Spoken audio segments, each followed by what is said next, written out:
Hello, Henry. How are you today? I'm doing good, Bonnie. How are you? I'm great. Great to see you. And thank you for premiering this at the Toronto International Film Festival. What was that like for you after all these years?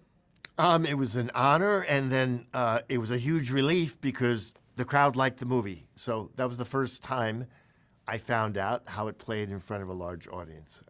Yeah, well, I'm not surprised. The movie's fabulous. It's absolutely stunning to look at. I'm even just looking at the background, and I have to ask you, Henry, since Coraline, things have probably changed in the stop animation world. Was there anything that made your life a little easier doing this one, or was it harder?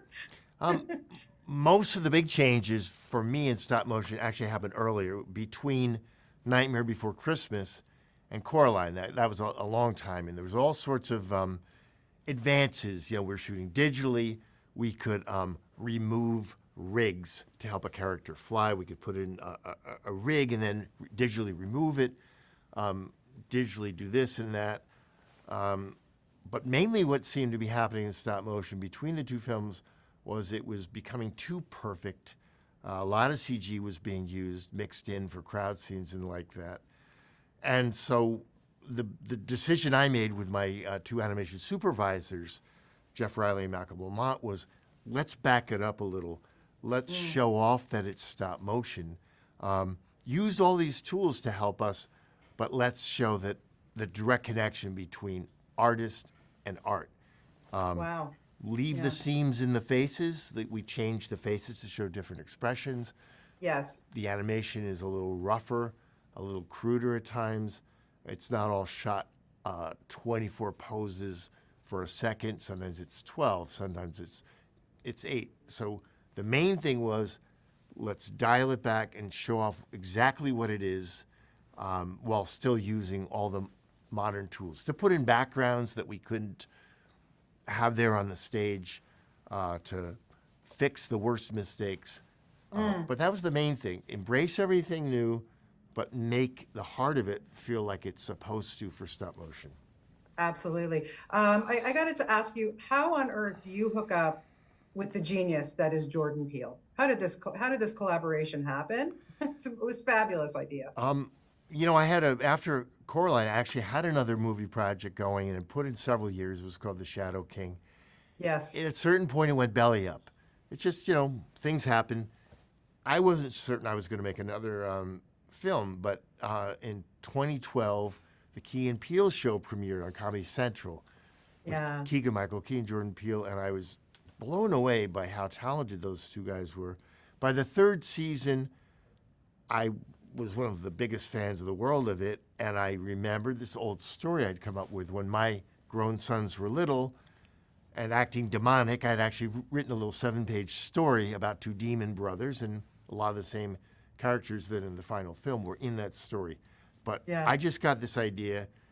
I was so inspired by Key and Peele that I reached out to them. Would you maybe consider working with me?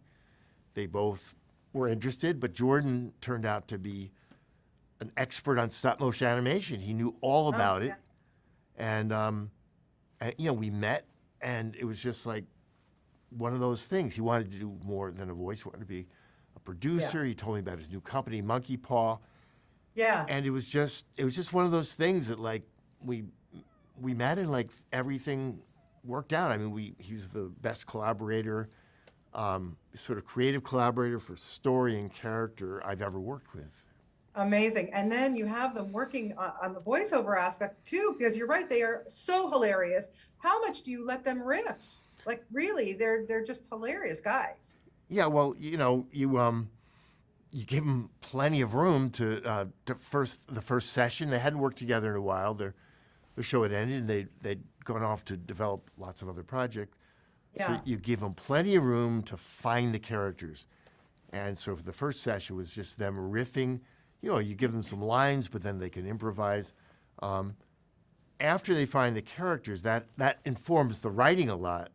And then you write for the characters, which are never totally locked down. But yeah, you're going to, some of the very best lines in the film are improv. They're not, Yeah. not necessarily a whole scene improv, but they could do that. And we've got like probably 2 albums of outtakes be greatest comedy albums of the last 10 years because of how good they are. But yeah, you give them all the room they need. Yeah, I can imagine. Well, listen, Harry, thank you so much. I love this film. I love I love the look of it and how everybody just looks like their character. I mean, it blew me away. You've really outdone yourself. But don't wait that long to give us the next one. I know it takes a long time to make these movies. Sure. But keep them coming. Thanks, Bonnie. Nice talking with you. Okay. Thank you. Take care. Okay, bye-bye.